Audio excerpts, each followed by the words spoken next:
네, 새벽 시간마다 함께 신명기서를 살펴보고 있습니다. 이제 12장부터는 이 차지할 땅에 들어가서 한 처소를 예비해서 구체적으로 어떤 법규와 규례를 지켜 나가야 될 것인지에 대해서 세밀하게 소개하고 있습니다. 첫 번째로 명령하였던 것은 이 가나안 땅의 모든 우상의 행위와 관습과 문화를 타파하라라고 하는 것입니다. 그들을 멸절하고 내어 쫓으라라고 이야기를 하고 있습니다. 2절에 보면은 1절에서는 내 조상의 하나님 여호와께서 내게 주셔서 차지하게 한 땅에서 너희가 평생 지켜 행할 규례와 법도는 이러하다라고 이야기하죠. 그 땅에 들어가서 우리가 평생 지켜야 될 규례와 법도가 있다라는 거죠. 그것은 무엇입니까? 2절 3절에 보면 너희가 마땅히 파멸하고 그 이름을 그곳에서 멸하라라고 이야기합니다. 먼저 그 땅에 가서 우리가 해야 되는 것은 무엇이냐면 우리가 파멸해야 되는 게 있죠. 멸해야 되는 것이 있죠. 다 허물어뜨려야 되는 것이 있는 것이죠. 그것이 무엇입니까? 그곳에 있는 민족들이 그들의 신을 섬기는 곳, 높은 산이든 작은 산이든 푸른 나무 아래든지를 막론하고 그 모든 것을 너희가 파멸하라라고 이야기하고 있죠. 그 아세라 신을 섬기고 있어요. 그곳에 있는 사람들은 바알과 이 아세라 신을 섬기는데 이 아세라 신은 무엇이냐면 다산의 신이죠. 왜 다산의 신을 그들이 섬기냐면 그 당시는 농경사회이기 때문에 뭐가 가장 중요합니까? 노동력이 있어야 되는 거죠. 그래서 자녀를 많이 낳고 가족들이 수가 늘어날수록 그들은 어떤 경제적인 어떤 이익을 취할 수 있는 기회들이 생기게 되어지는 거죠. 그래서 그들이 계속 추구했던 건 무엇입니까? 많은 자녀를 낳아줄 수 있는. 지금 시대는 어떻습니까? 지금은 애를 많이 낳는 것을 우리가 기도하지 않죠. 네, 기도하죠. 네. 근데 지금 아세라는 뭐야? 뭐 어떤 자본주의라든지 자본주의 시대니까 돈이라든지 지금 우리가 성공할 수 있는 우리나라에서 제일 큰 종교가 대학교라고 하지 않습니까? 지금 다들 그 대학교를 믿고 자녀들이 대학교에 가면은 성공할 수 있고 능력을 얻을 수 있다라고 생각하죠. 그 생각들을 멸하라는 거예요.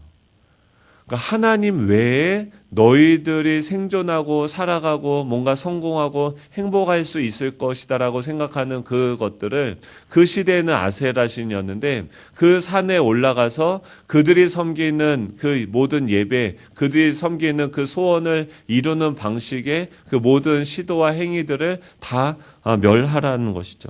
시편 120편 1절 2절에 보면은 이렇게 얘기합니다. 그 시인이 내가 성전에 올라가면서 뭐라고 얘기하면 내가 산을 향하여 눈을 들리라 나의 도움이 어디서 올까? 나의 도움은 천지를 지으신 여호와께서로다라고 이야기합니다.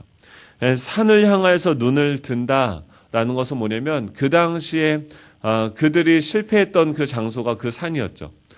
그 땅에 들어가서 하나님은 계속해서 멸하라고 하였는데 그 산 위에서 산당에서 이방인들이 예배하는 방식대로 그들이 추구하는 것들, 그들이 추구했던 것은 무엇입니까? 하나님의 어떤 영의 성전을 짓는 것이 아니라 육의 성전을 짓는 거죠. 자신의 욕구, 자신이 원하는 것들을 이루어가기 위해서 하나님을 수단화하는 거죠.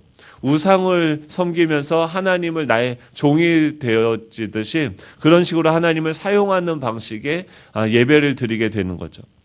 이곳에 와서도 똑같죠. 예배를 드리는데 그냥 자기의 어떤 만족을 위해서 종교 서비스를 받기 위해서 나올 수 있죠.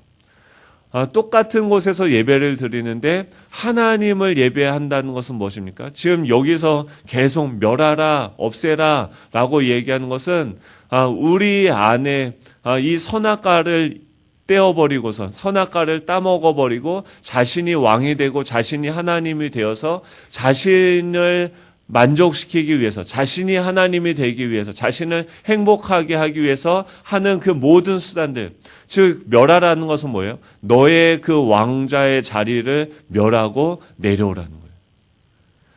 우리는 왜 예배합니까? 오늘 하루를 살아가는 그 시간과 자원과 이 모든 것들을 무엇을 위해서 일합니까? 저는 이 목회라는 거룩한 일을 하지만 그 목회라는 목적은 무엇입니까? 점검해 보라는 거죠.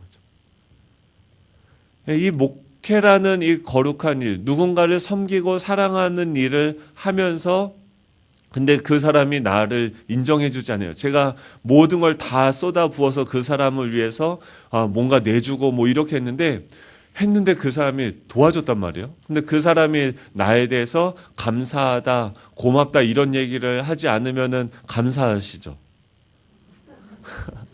보세요. 우리가 그 사람을 돕기 위해서 섬겼어요. 근데 그 사람이 그것에 의해서 내가 도운 목적은 이미 성취됐죠. 다 줬으니까. 그럼 그 사람이 도움을 받았죠. 근데 그 피드백이 없으면은 분노가 일어나요. 그것은 뭐예요? 그를 돕는 방식으로서 내 자신의 선함을 드러내는 목적을 이루기 위한 선을 행함이었죠. 우리는 항상 스스로 나도 모르게 내 자신을 섬기는 거죠. 여전히 내가 왕좌에 앉아서 이 12장에서 그러니까 신명기에서 이거를 다 이 말씀 한마디로 바꾸면 뭐예요? 예수님이 내가 죽고 예수님이 왕이 되는 거죠. 다시 우리가 선악과를 따먹었는데 그래서 이제 내가 왕이 되어서 내 마음대로 살아갔는데 자기 소견대로 살아갔는데 다시 선악과 세우라는 거예요. 이젠 선악과가 아니라 뭐죠? 십자가를 세우는 거죠. 누가 왕이냐는 거예요. 첫 번째로 얘기하는 것은 뭐냐면 너희가 마땅히 파멸하라.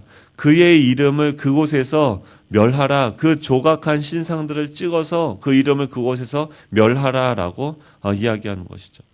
우리 안에 파멸해서 무너뜨려야 되는 것이 있어요. 이스라엘 백성들이 예수님의 제자들이 그래요. 성전을 그 당시에 헤롯 성전을 얼마나 화려하고 아름답게 지었습니까? 그 헤롯 성전을 왜 졌어요? 그 로마가 이스라엘 백성들을 자신의 입맛에 맞게 통치하기 위해서 그들을 위로하기 위해서 그 아름다운 헤롯 성전을 지어준 거죠. 근데 예수님은 그 성전을 보면서 그 당시 사람들은 보면서 와 이게 이렇게 아름답습니다라고 이야기하는 거죠. 이렇게 이 성전을 짓고 얼마나 하나님이 기뻐하실까요? 하나님도 기뻐해야 돼요. 자기가 이렇게 했으니까 하나님이 기뻐하지 않으면 안 되는 거죠. 근데 예수님이 뭐라고 하냐면 너희가 보기에 이 성전이 그렇게 아름답느냐? 돌 위에 돌 하나도 남기지 않고 다 무너질 것이다 라고 얘기해요. 완전 다른 거죠. 그들이 생각하는 그들은 그 성전이라는 것을 건축해 놓고 거기에다 하나님을 가둬둬 버렸죠. 우리 안에 계속 하나님이 무너뜨리시는 게 있는 거죠. 진멸하는 게 있는 거죠. 내가 왕이 되면 내가 무언가 지금 구하고 있는 것을 내가 얻게 되어지면 제가 아는 분은 계속 380억을 기도하는데 그 380억을 얻으면 뭐 할 거냐고 물어보니까 그건 잘 모르겠대요. 근데 그 380억을 얻으면 행복할 것 같다는 거예요.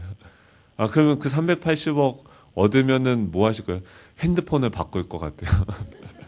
그리고 날 못 찾을 것 같다고. 하나님이 어떻게 하실지 모르겠다고 했는데 그런 거죠. 그러니까 계속해서 우리 안에 있는 어떤 욕망이 그러니까 여전히 나의 왕됨이 드러나는 어떤 자리들이 있는 거죠. 그것을 하나님은 어떻게 해요? 허무시는 거죠. 우리는 내 뜻대로 내 목적대로 뭔가 성취되면 행복해질 거라고 얘기하는데 사실 그것의 노예가 되어지는 거죠. 두 번째로 얘기하는 것은 무엇이냐면 그것을 파멸하고 없애는 것이 목적이 아니에요. 파멸하고 없애는 게 목적이 아니라 다시 세워야 되는 것이 있죠. 4절, 5절인데요. 제가 읽을게요. 너희의 하나님 여호와께서는 너희가 그처럼 행하지 말고 오직 너희의 하나님 여호와께서 자기의 이름을 두시려고 너희 모든 지파 중에 택하신 곳인 그 계실 곳으로 찾아 나아가서라고 이야기하죠. 그리고 6절에서 이야기합니다. 거의 나아가서 그러니까 하나님이 자기의 이름을 두시려고 택하신 곳이 있는데 그곳으로 찾아서 나아가서 6절에는 너희의 번제와 제물과 11조와 거제와 서원제와 낙헌제물과 소와 양의 처음 난 것들을 너희는 그리로 가져다가 드리라 라고 얘기해요. 이게 무엇입니까? 거기서 예배를 드리라는 거죠. 어디에서 예배를 드립니까? 하나님께서 자신의 이름을 두시려고 너희 모든 지파 중에서 택하신 곳인 그 계실 곳으로 찾아 나아가서라고 얘기하는데, 여기가 어디입니까? 예루살렘인 것이고 실로인 거고, 이스라엘 한번 생각해 보세요. 가나안 땅이 이렇게 있는데 그 중앙에다가 중앙에 가서 중앙 성소에서 거기서 예배를 드리라라고 명령을 하세요. 그것은 왜 그렇습니까? 그곳에서 나중에 예수님이 오시고 거기서 예수님이 십자가에 달려 돌아가실 것이기 때문에 오실 그 예수 그리스도를 예표로 보여주는 거죠. 근데 그곳에서 그들이 제사를 드리는데 어떤 제사를 드립니까? 번제와 소제와 여러 가지 제사를 드리는 거예요. 근데 제사를 드리는 것은 무엇입니까? 그 동물을 안수하고 내 죄를 고백하게 되는 거죠. 이방인의 제사와 완전 정반대죠. 이방인의 제사는 뭐예요? 자신의 욕망을 이루고 성취하는 방식의 제사였다고 하면, 이 하나님의 제사는 무엇입니까? 내가 출발이 뭐야? 내가 죄인인 거고, 내가 죽어야 되는 거고, 나의 죄를 대신해서 누군가가 죽어야 되는 거죠. 그리고 그것을 안수해서 죽이고 나서 그 결과가 어떻게 되어집니까? 거기서 드리고 7절이죠. 7절 한번 같이 읽어볼까요? 시작. 거기 곧 너희의 하나님 여호와 앞에서 먹고 너희 하나님 여호와께서 너희의 손으로 수고한 일에 복주심으로 말미암아 너희와 너희 가족들이 즐거워할지니라. 아멘. 거기서 처음에 출발은 그래요. 내가 여전히 죄인 되었고 내가 여전히 저도 모르게 남에게 누군가의 상처를 주는 거죠. 근데 그 제사를 드리면서 무엇을 깨닫습니까? 나는 선을 행한다고 하는데 그 사람은, 받는 사람은 자기가 무시를 받았다라고 생각하고 동정을 받았다라고 생각할 수도 있죠. 우리가 그런 존재인 거죠. 이 사랑하는 방식, 이 제사를 드리면서 예배를 날마다 드리면서 뭘 아는 거예요? 원래 에덴 동산에 선악과가 있으면은 그것을 통해서 이 땅에 있는 사람들은 뭘 합니까? 이것의 주인이 하나님이시구나. 사랑하고 섬기는 방식도 이 성부, 성자, 성령 하나님의 그 사회, 하나님의 그 존재를 보면서 어떤 방식으로 사랑하는구나. 이분이 왕인데 왕은 어떻게 존재하는구나. 라는 것을 하나님을 통해서 알아가고 배우고 그 방식으로 섬기게 되는 거죠. 하나님은 왕이심에도 불구하고 이 모든 것의 주인이심에도 불구하고 자신의 권리를 주장하지 않고 모든 피조물들을 섬기는 방식으로, 그들에게 종이 되어지는 방식으로서 그들을 사랑하고 섬기는 왕인 거죠.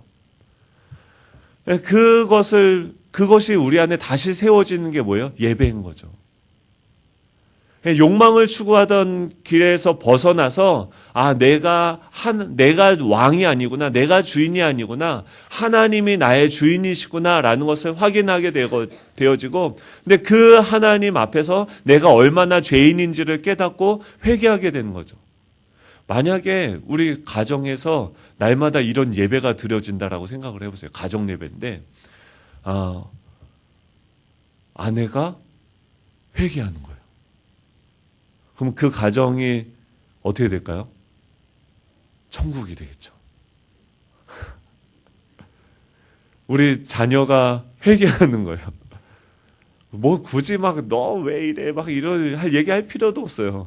그냥 날마다 가정에서 예배가 살아난다고 생각을 해봐요. 그리고 모여 있는 거예요. 그래서 거기서 예배를 드리는 거죠. 그리고 내가 어제 죄가 고백이 되는 거죠. 내가 어제 아들한테, 내가 어제 너한테 너무 과하게 한 것 같다.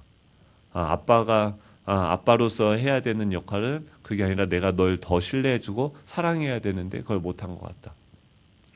이 아들아, 아빠, 나는 그게 아니라 나도 내가 잘못한 게 맞죠. 아빠가 그때 화를 낸 게 맞죠. 내가 잘못했어요. 하면서 그러면서 근데 그 당시 예배는 뭡니까? 내 죄 때문에 대가를 지불해요. 소를 잡고 치킨을 잡는 거죠. 그러면서 거기서 제사를 드리고 나면은 같이 제사를 드리고 내 잘못이야 서로 이야기하면서 거기서 가지고 온 고기들을 같이 먹는 거죠. 그래서 사람들이 맨날 뭐만 기다릴까요? 저 인간은 언제 예배 드리나? 언제 회개하나? 그러니까 그 사회에 만약에 경제력이 없는 사람이 있어요. 근데 그 사람은 누군가가 그곳에서 큰 죄를 지을수록 뭐 하겠어요? 기쁘겠죠. 와, 우리 이제 내일 모레쯤이면 고기 먹겠다. 하나님 저 인간 좀 회개하게 해주세요 하면서 기도하겠죠. 그 당시 사회에는 그런 방식으로 사는 거예요. 하나님이 왕 되심으로 말미암아 모든 사람들이 다 기뻐하는 거죠. 자신의 왕 된 게 아니라 자기 소견대로 행하는 것이 아니라 그 자신의 왕, 자기가 누릴 수 있는 것이 다 있음에도 불구하고 거기에서 내가 왕이 된다는 것을 포기하고 하나님을 왕의 자리로 올려드리는 거죠. 그리고 자신의 자유의지를 가지고 그 하나님을 기뻐하면서 즐거워하는 거죠. 와, 이런 나에게 이만한 땅을 하나님이 날 뭘 믿고 맡겨주셨지? 와, 너무 감사하다. 은혜가 회복이 되는 거죠. 그러니까 주변에 있는 사람들 대하는 방식이 달라지고 내 모든 소유가 하나님께서 나를 청지기로 맡기신 것이기 때문에 이것을 사용하는 방식들이 변화가 일어나겠죠. 그리고 그 사람으로 말미암아 그 땅에 거주하고 있는 사람들, 나그네 된 사람들, 내 종과 노예들조차도 이 주인의 회심으로 말미암아서 기뻐하며 그곳이 천국 아닙니까? 그거 하라는 거예요. 거기 가서 너희가 세우라는 거예요. 그 하나님이 택하신 그곳으로 찾아서 나아가는 거예요. 지금은 어떻습니까? 저희가 예루살렘으로 가지 않아요. 그때는 하나님이 자신의 이름을 택하시려고 두신 곳이 그 예루살렘 성전이었다고 하면은 그것은 무엇을 예표하는 것이었습니까? 오실 예수 그리스도를 예표한 것이었죠. 그 예수 그리스도가 죽으시고 부활하셔서 지금은 어디예요? 이 땅에 이곳에서도 저곳에서도 이제는 성령으로 말미암아 예수님이 우리의 머리가 되어주시고 주인이 되시기 때문에 그 진리와 성령으로 말미암아 그 이름을 두시려고 택하신 곳이 어디입니까? 바로 우리인 거죠. 하나님의 이름을 두시려고 택하신 곳이 우리인 거예요. 이 세상은 자신의 욕망을 추구하고 남을 이용하고 짓밟고 이렇게 살아가는 지옥과 같은 곳에서 자신의 이름을 두시려고 택하신 곳인 우리 몸된 교회, 우리 안에서 이 하나님의 영광이 나타나게 시작하는 거죠. 그게 뭐예요? 예배예요. 그곳으로 나아가라는 거예요. 너가 다시 무너지고 다시 회복되어지는 그 장소로 예배 자리로 나아가라는 거죠. 지금은 무엇이 우리 마음속에 선명하게 그 흔적으로 남겨져 있습니까? 십자가죠.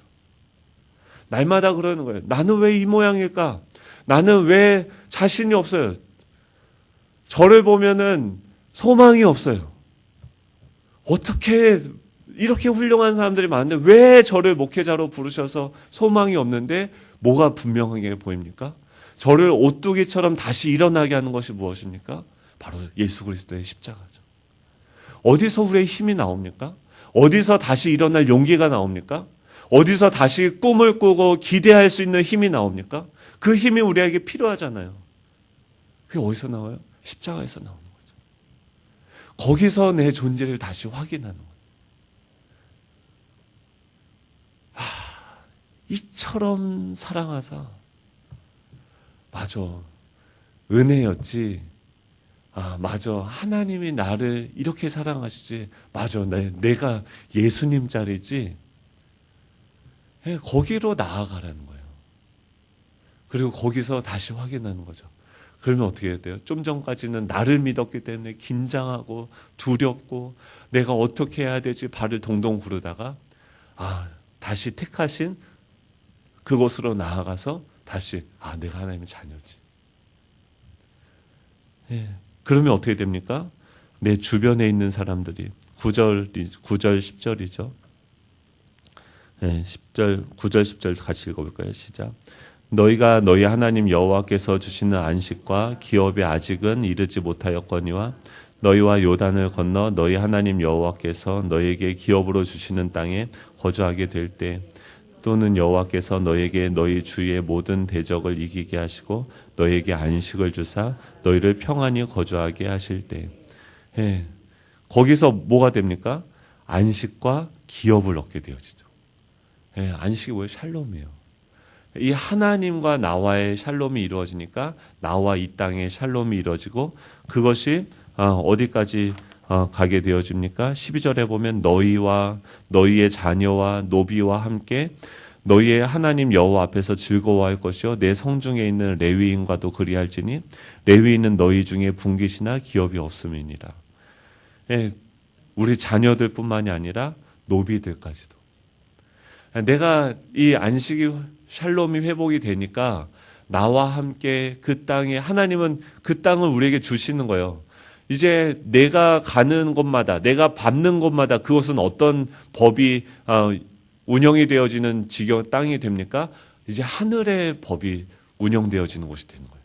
내가 정복하고 다스리는 곳마다 하나님의 나라가 회복이 되어지는 거예요. 그런 사람이 있으면 그 사람에게 그 땅을 주시는 거죠.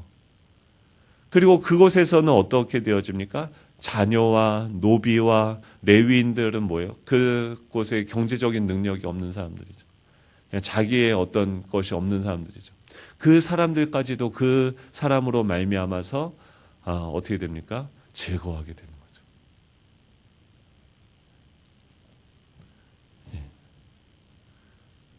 우리 주변 사람들이 우리로 말미암아서 기뻐하는 거죠. 와, 쟤는 오늘 또 은혜 안 받나? 아침마다 회사 가서 막 힘들어 죽겠는데 저 인간을 보면 항상 뭔가 있어. 똑같이 힘든데 저 인간 뭐가 맨날 좋다고 어제 또 막 욕먹고 막 이용도 당하고 바보같이 사는데 또 아침 되면 회복돼서 쌩쌩해져서 와. 저녁 되면 좀 약간 메롱하다가 아침 되면 쌩쌩해서 와. 그러고더니 갑자기 어느 날 뭐 잘못한 것도 없는 것 같은데 오히려 내가 잘못한 것 같은데 미안하다고 하면서 밥을 사줘. 계속 그 인간을 쳐다보게 되겠죠. 그게 우리 안에 회복되어져야 되는 거죠. 예. 뭘 멸해하는 거예요? 나의 왕자. 나를 만족시키기 위한 예배가 다 멸해져야 되죠. 뭐가 회복이 되어집니까? 이 십자가. 이 샬롬이 회복이 되면, 은혜와 평강이 회복이 되면 나만 사는 게 아니라 내가 살고 우리 가정이 살고 우리 직장이 살고 우리 가는 곳마다 생명의 역사가 일어나겠죠. 그거 하라는 거예요. 가나안 땅에 들어가면 너네들 예배해라. 나를 예배해라. 그 예배가 오늘 우리의 삶 속에서 이루어지는 놀라운 은혜가 있기를 축복합니다. 기도하겠습니다. 하나님 감사드립니다.